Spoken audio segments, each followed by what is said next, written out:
From Iron Maiden, here is Bruce Dickinson.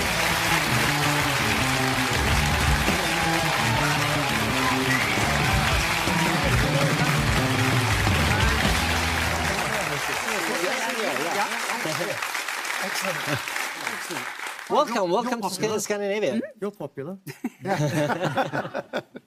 Well, you are too. What we see here is a high energy performance as usual, as the singer in Iron Maiden. Yeah.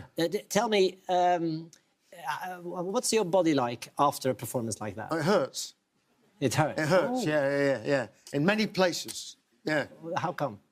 Well, I just jump around like a lunatic. I mean, I'm 59. I'm 59 years old. I shouldn't be doing this. Is it getting worse? Actually, no. It's just a state of sort of equal pain. How do you feel mentally after a show like that?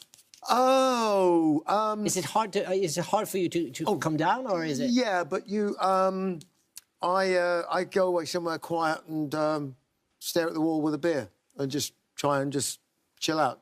I spend a lot of time and I go and have a hot shower, and for about 45 minutes, and I just sit and let the water hit my head and just go like that, you know, and then I kind of slowly come back to the world, you know. And it's quite a strain on your voice as well, isn't it? Yeah, although you get used to it. I mean, your voice is a muscle like anything else, and as long as you don't abuse it and you use it correctly, then it will last. But what is using it correctly?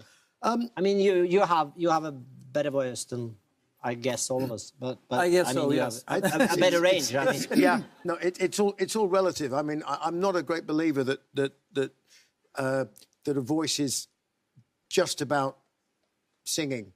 A voice is a tool for communication, and as a singer, all you are really is a storyteller. And it just so happens that, obviously, with my voice, I tell stories a particular way. But if you're Leonard Cohen, you have a different voice and you still tell great stories. So that's it. I mean, when obviously, everybody here probably knows I got diagnosed with throat cancer 3 years ago. And the thought occurred to me I might not be able to sing again. Thankfully, that was not the case. But I did think about it, and I thought, you know what?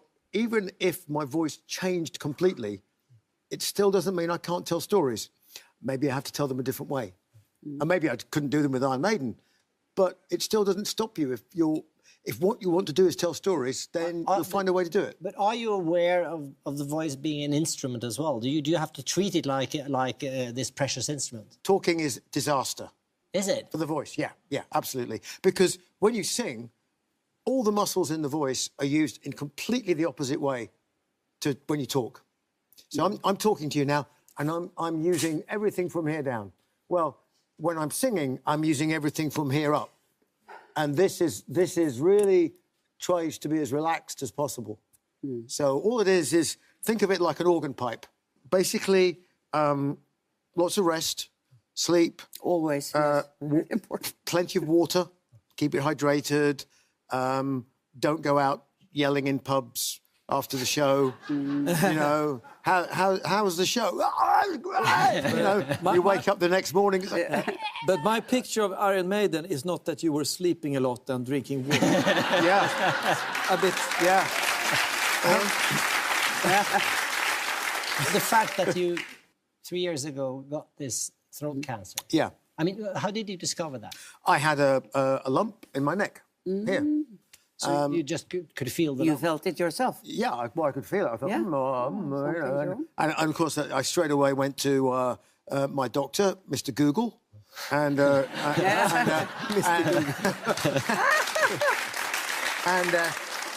and at the time I was doing the Iron Maiden album, The Book of Souls. So I was singing away, and it was all sounding great, and everybody was going, "Wow, it's all sounding terrific," you know. Was it just a lump, or could you? No, could you I mean, I feel had- it in your. I mean, was it? No, were you in a bad shape? Or? I couldn't feel anything. I had a couple of things because I know my body. I hope quite well because I was a fencer and I did a lot of athletics. I know my body. I don't take any drugs or anything. So when something's wrong, I can feel it. And I couldn't exactly tell you what I thought might be wrong, but something just didn't feel right. So I thought, oh, maybe I'm getting a cold, but I never got a cold. Maybe I'm sweating a bit at night, but I still didn't feel ill. Anyway, I Googled all this stuff, and I went, I'm 55 years old. I don't smoke, don't take drugs. I don't drink a lot except beer a little bit. But basically, so if I have a lump here and I'm in this age group and I have this and this and this, I could have throat cancer. What? What would cause that? Answer, human papillomavirus, because that's what causes it in guys who are 40 to 55 years old. There's an epidemic of it in the world. I don't know how the group dynamics works in Iron Maiden, but how did they react? How did they take this? It's a strange, lonely place. Even though people want to support you, there's nothing anybody can do. It's only you, your doctors, and daytime television. Okay. And daytime television is brilliant. When you have cancer... Brilliant. It's like brilliant. crap TV, right? Yeah. But so you watch daytime television, it's the first thing you see is life insurance adverts. Yeah.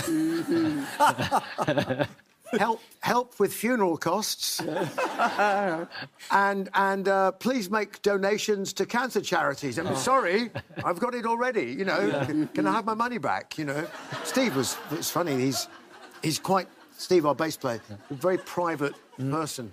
He's the songwriter. Right? Yeah, he's one of the principal songwriters, and he sent me a couple of books when I got sick. I went, oh, a couple of books, nice. He's like, never fear cancer again. I'm like, oh, okay. You know, I'm like, all right. And then this big box arrived, and I went, wow, what's this? You know, so I opened it up, and it was a trampoline. Trampoline? A trampoline, like a little minstrel. Yeah. And I said, what? Why the trampoline? Yeah. He said, it's really good for your recovery and you can jump up and down on it. It's low impact. I thought it would be good for your cancer. And I nearly died on this thing. I mean, you know... You used it in your hospital room or like... I didn't go to hospital. No, you were at home? I was at home the whole time. Okay. And I just used to go on the train every morning for my radiation. Yeah, okay. And then I'd go for a walk in the park, and then I'd go home, and nobody and they really... had this trampoline. And I had my trampoline. And that was the thing that nearly killed me. You know, because I was watching television, watching the rugby. You nearly fell And I was off? on the trampoline. I was saying, whoa, like that, you know. I thought, this trampoline is bloody dangerous. I put it in the corner, you know.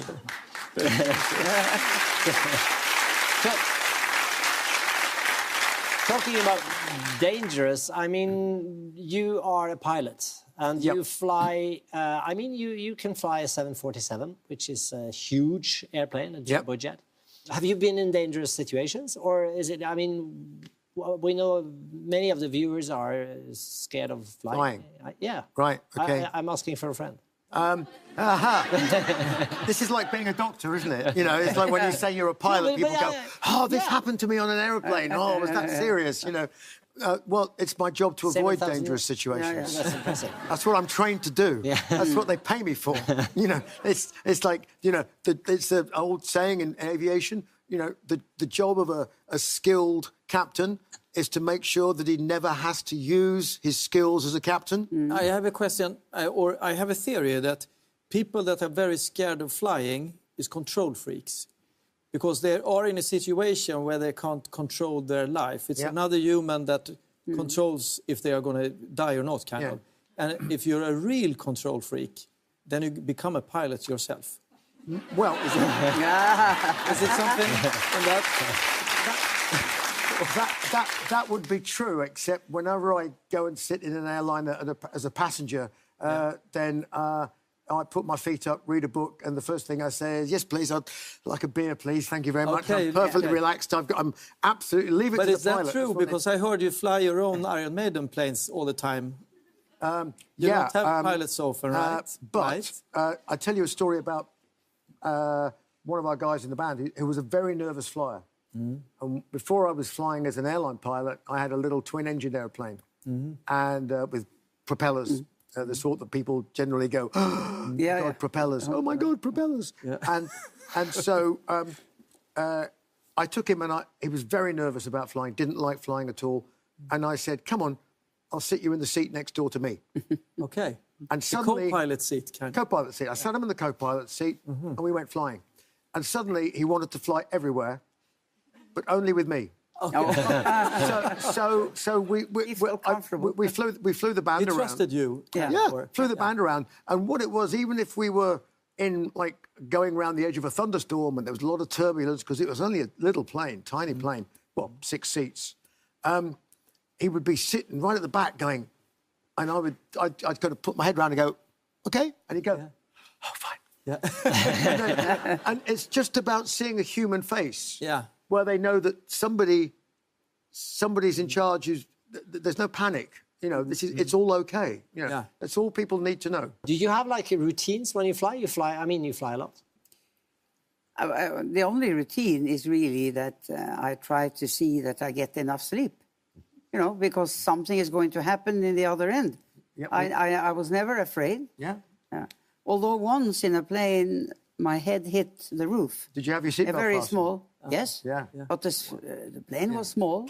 It was cheap for the Norwegian government to hire. Oh.